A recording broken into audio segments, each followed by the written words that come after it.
Assalamualaikum everyone. Good morning and welcome to another inspiring episode of Soul Tech with Rubania.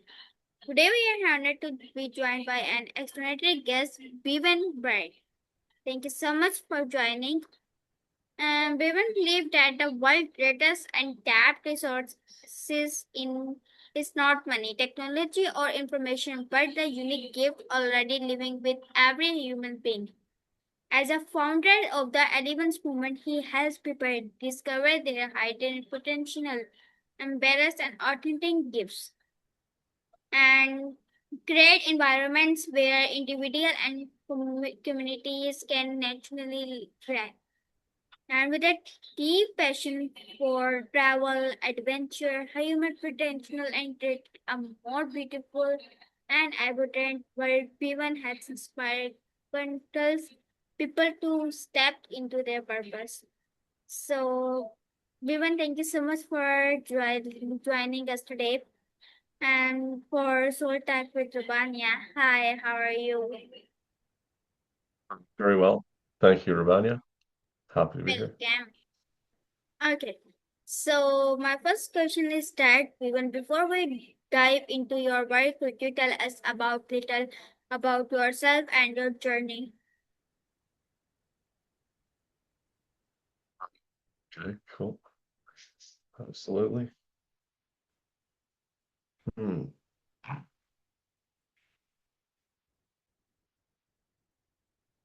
Uh,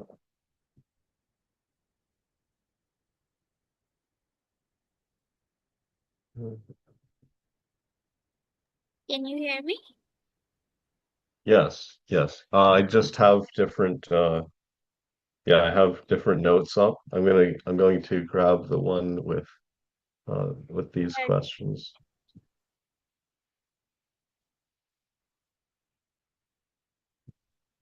Hmm. Okay, maybe forget that. All right.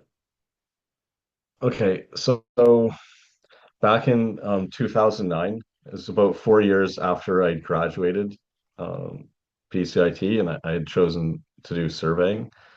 I felt like I was just kind of really bored with my work, and I was ready to grow. Like I wanted to do something more exciting, more interesting. Um, One thing is I had noticed this cave above the highway that we were helping to twin a part of the Trans-Canada. I was doing some surveying for it, and I saw this cave, and I wanted to explore it, but I was never able to like go to that exact spot, right? But what I did do is go for a hike up Johnson Canyon, and it was fun and like being in nature and stuff. And that it's definitely a big part of my whole path of like returning to myself. Um, but it wasn't like super exciting. But the next thing that I thought to do was to go rock climbing. That was a lot more exciting. And I had to face fear when I did that, and that helped me to grow. And then there was like 5 months off from work, like because there was an option of like a seasonal layoff or work share, and I would get paid basically the same thing either way. But one, you have to work half the days because they're sharing work. The other one, you don't have to do any work. So I chose that. I had 5 months off. So I had all this time that I usually didn't, free time I usually didn't have. So I could look around at other things. Okay. And yeah, and that changed my life too. So I started an entrepreneurial and spiritual journey then, right, in 2010. And yeah, there's more, there's other episodes, but that's where it started. Okay, that's amazing, nice. And my next question is that you often say that the world greatest and that value is the gift within people. What led you to do this belief?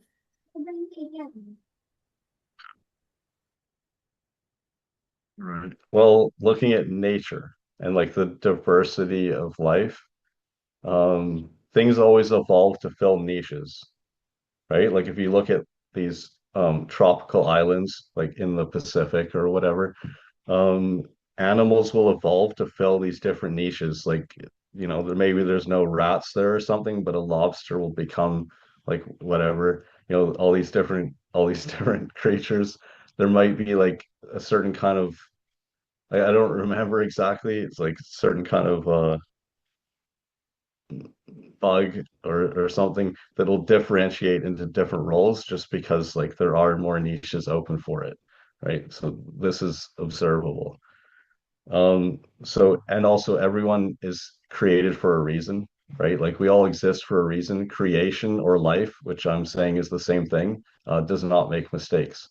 And so you have gifts in you and they're in you for a reason. It's important to know that and to use them. And there's also what you care about, which is another important thing to look at. What you care deeply about and what it lights you up, like excites you, like what you enjoy doing, and if you lose track of time doing it. So those are things to look at to know yourself better and get on to your path of like what will be most fun and will help you have the most success in the long term as yourself. Okay, that's great, nice. And my next question is that what exactly do you mean by hidden gift and how can someone begin discovering their own? Okay. Basically what I just answered. I mean, yeah, like basically what I just said. Um, and also, if anyone who wants to join our community, it's free. You can do that. You'll be invited to our group Zoom calls. So that's where we'll walk through the process. Like, 'cause we're not going to teach you how to do it. We're going to just actually do it. So whoever's in the hot seat, I will do that with them. But it happens incrementally over time. So you're increasing your clarity every time that you do that. And you got to go and take action on it and come back again in the future. So like every time you're going to get more and more like I'm guiding you towards your truth and like your highest path.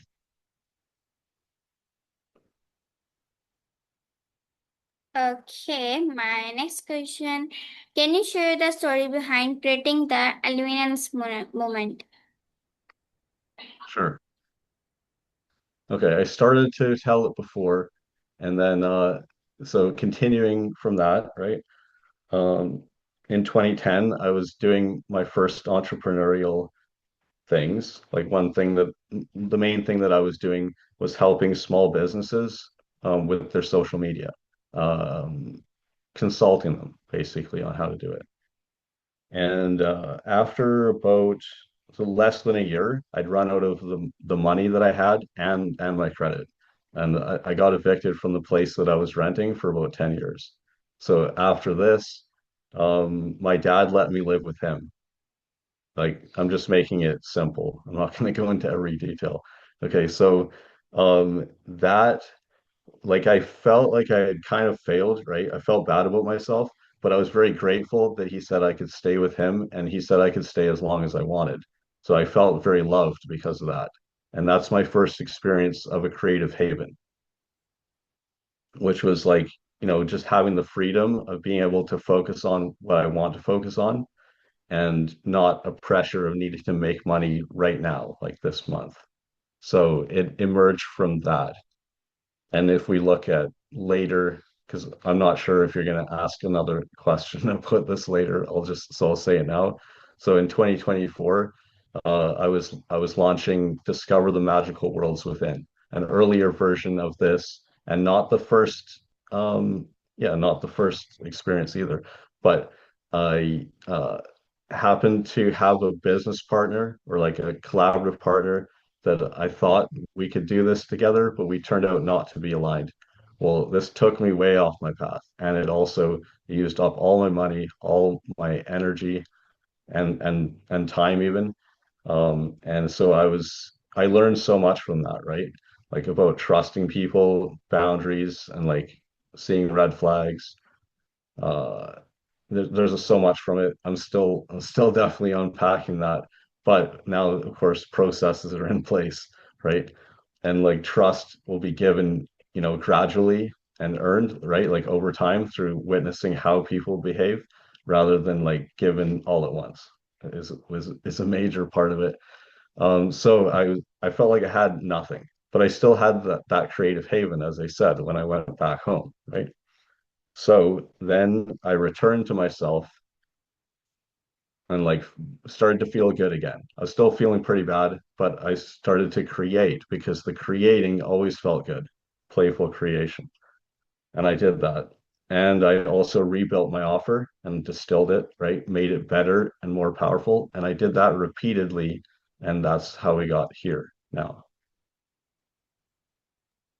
Okay, your story was really amazing, nice. And my next question is that why do you believe so many people never fully realize their true potential? Okay. Fear, like limiting beliefs, things like this, conditioning and programming, also called the human condition. There's other things that are like right in our brains from like evolutionary things that are in there. And so it's important to clear out things that limit us, starting like with beliefs, for example, even karma, right?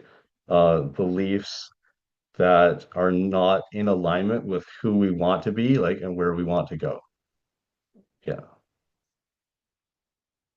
Okay, my next question is that what role does community play in helping people grow? Okay. Mhm. Well, we are mirrors for each other. Like if we're being present, not like me reading from a script, then I can't see like how you're responding, right? But if we're speaking from our heart or like being present and yeah, you know what I mean? So that's like connected. So then we're mirrors for each other. And so we learn through the interactions with other people, just like you do with all these interviews, I'm sure. Yeah.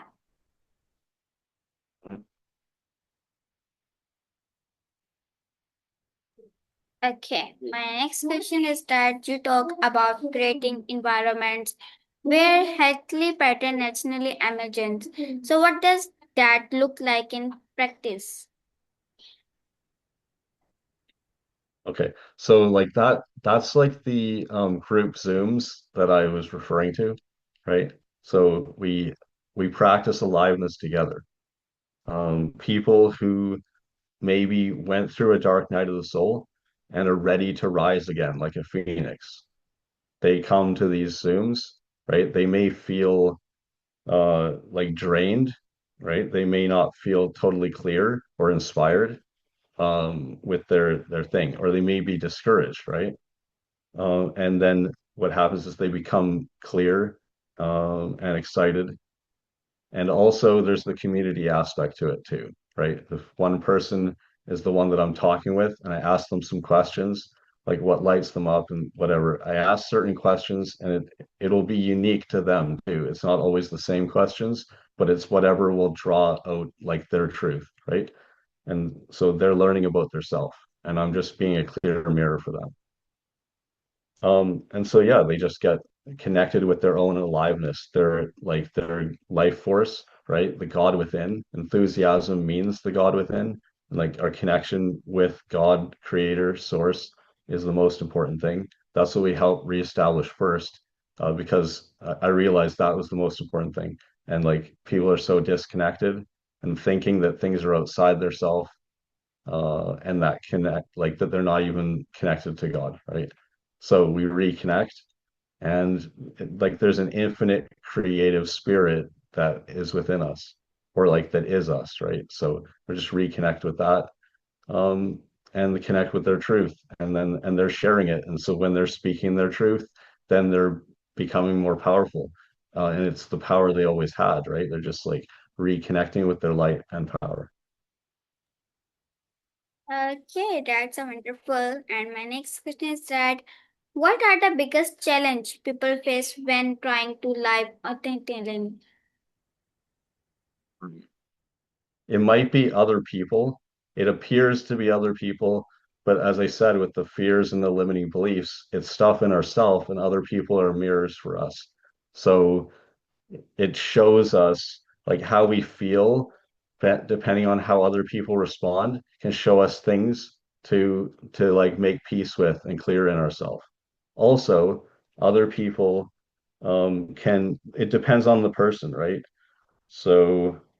there was a great quote I saw yesterday. I don't remember it exactly, but I have saved it. But just to, mention it briefly, like toxic people like will dislike you when you set boundaries, things like that, right? So there's like people that manipulate you will dislike you if you can see through the manipulation, right? There was like four or five different ones. So that was very helpful, right? Because so yeah, and like fake people will dislike you if you are authentic, right? All these things. See, because like why did they crucify Jesus Christ, right? Yahushua, right? Well, because he triggered things in other people. Well, I'm also triggering things in other people. That's what I'm supposed to do. But I just do that by being myself. It's like I don't intentionally trigger people. It's just that if people are scared to show up as their self, then if they see me showing up as myself, that will trigger something in them. So another related thing, like I heard in a guided meditation, right, which I've already listened to many times, but when I heard it today, like that phrase stood out because it really connected with that quote from yesterday too, right? Which is like other people's anger is not a reflection of you, but of a like a conflict in their self, you see. Because like I was working with someone yesterday doing a compassion key session with them, helping them unblock their miracles by like clearing their karma. So they're uh, what are they doing? Okay, right. So the anger that they were receiving from someone else when they were little, right? That person that was being, shouting at them, that wasn't about them. That was the other person, like having that in themselves. It wasn't, and there was nothing wrong with this person that was getting shouted at. See, the other one taking their anger out on them didn't know how to process their emotions, and they're taking it out on them. But also, they might have been triggered by them. Like, say, the person's mother, right, could have been triggered by the daughter, right? And she's yelling at her, but that's just because she has something coming up in herself. So it's just important to know that, like the way other people respond to us may have nothing to do with us at all. It's just them, right? Yeah, Oh, and also because we make meanings out of things. See, so stuff happens, and then we often make a meaning about it, especially when we're little, which may be a negative belief about ourselves. And so I help clear those out, right? We go back to that, revisit it, and we're giving compassion to ourselves at that time. Like you're giving yourself that compassion. And so that helps to clear it out. It changes because they made a belief and established it and then lived that way from then on. But then they're able to break free from that because they changed it within themselves, their self. okay, that's nice. And my next question is that how has traveling around the world influenced your perspective on human potential? Hmm. Um, I'm not exactly clear on the question. Can you ask it again? Sure, I am asking, how has traveling around the world influenced your perspective on human potential? Okay. All right. Well, meeting people in different cultures, right, exposed me to different mindsets, different perspectives. So that is one thing. Seeing more of a diverse range of people and the way that people live. Mexico is the place I traveled the most. When I was so actually when I was a baby, I went to New Zealand, Australia, and Fiji, and don't really remember it because it was like started when I was 6 months old or 3 months or something like that. Okay, so there's quite a bit of time in Mexico, and then I also went to India twice. So yeah, there's vast differences between the way people live in different countries, and it's pretty cool to like it. Yeah, it's just it's just like inspiring sometimes that people had a more open heart to others in Mexico and also in India, than compared to what I know here, right, in Canada. And of course, I've been in the US as well, a little bit. Okay, my next question is that what habit or daily practice help you stay connected to your purpose?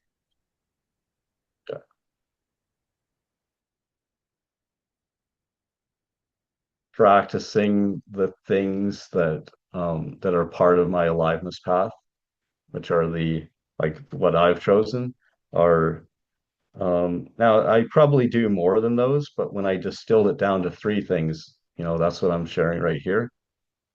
The healing power of nature, being in nature, right? Going for a walk in nature, that kind of thing. Or going, that could be going swimming, right? Or whatever, floating down a river, could be different things. And playful creation too. And then also inner work. I talked a little bit about that, like with compassion key. Another thing would be like forgiving others and forgiving yourself is important inner work too, right? And I also said it's so important to connect, like be connected within, with God within, right? Having that connection. And so that's the way I start every day.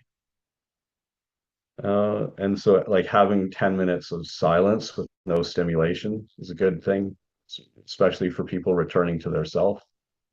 Like be in your own energy without any outside influence so that you can tap into your own inner wisdom.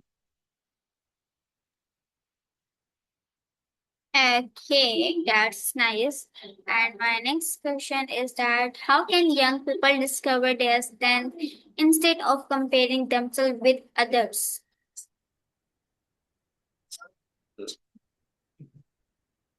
All right. Stop comparing yourself to other people and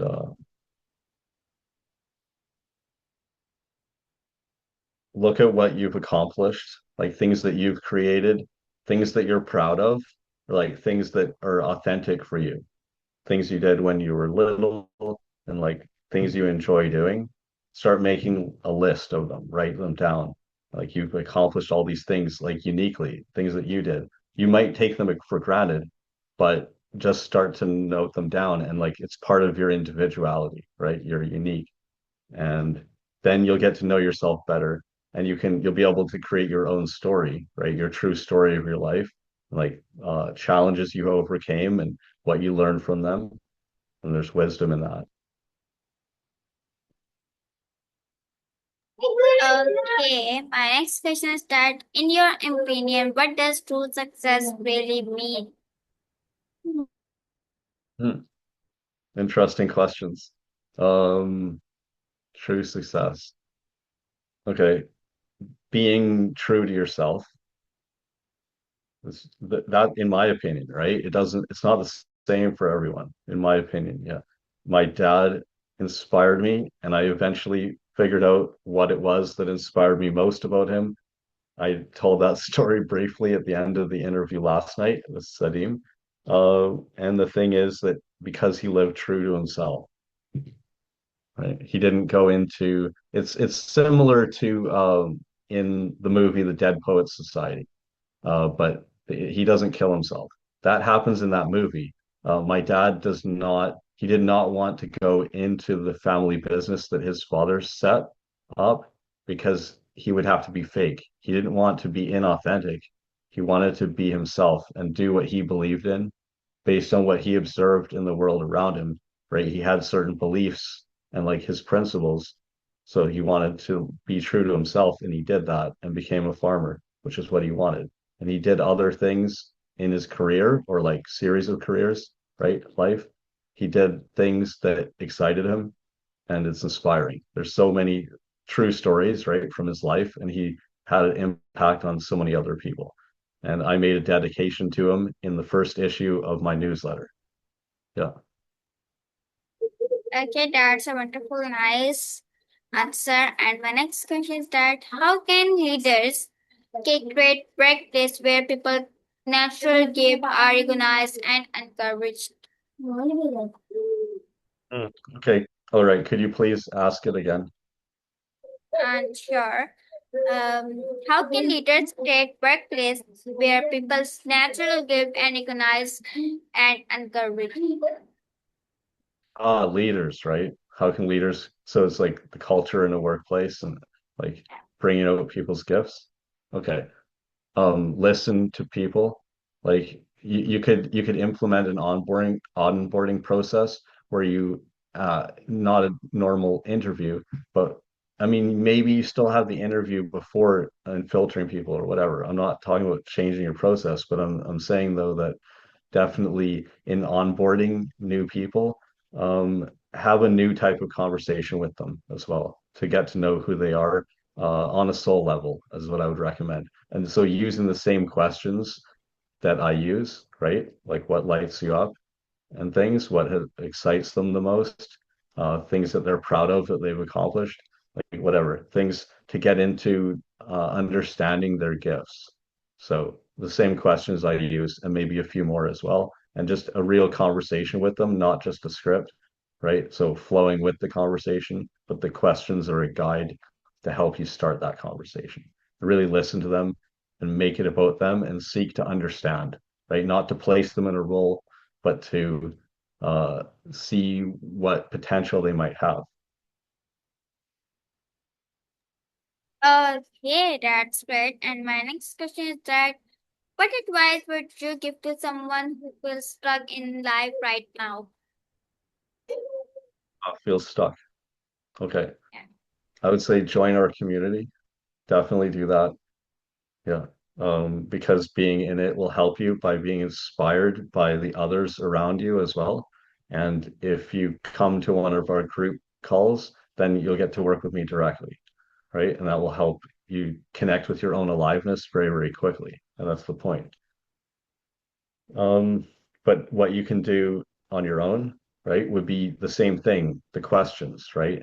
Like maybe go for a walk in nature and then like give yourself some time alone, right? Go for a walk in nature, come back, be in a place where you won't be disturbed and have like 10 minutes of stillness with no external stimulation because people are can be so often with their phones, right? And like, maybe on YouTube or like short form content, you can get addicted with dopamine, all this like uh like stimulation and like what I'm trying to say that like the short like you can be distracted and your time can just fly by without doing what matters to you because you're distracted by things that are interesting or educational, inspiring, or whatever, right? People you're learning from, you could watch too many videos. You could be very stimulated mentally, but disconnected from yourself, though. Or you may not be taking action on what matters to you, right? So that's why I say have 10 minutes with no stimulation. It helps break the cycle. Okay. And then just self-reflection, right? Ask the same questions.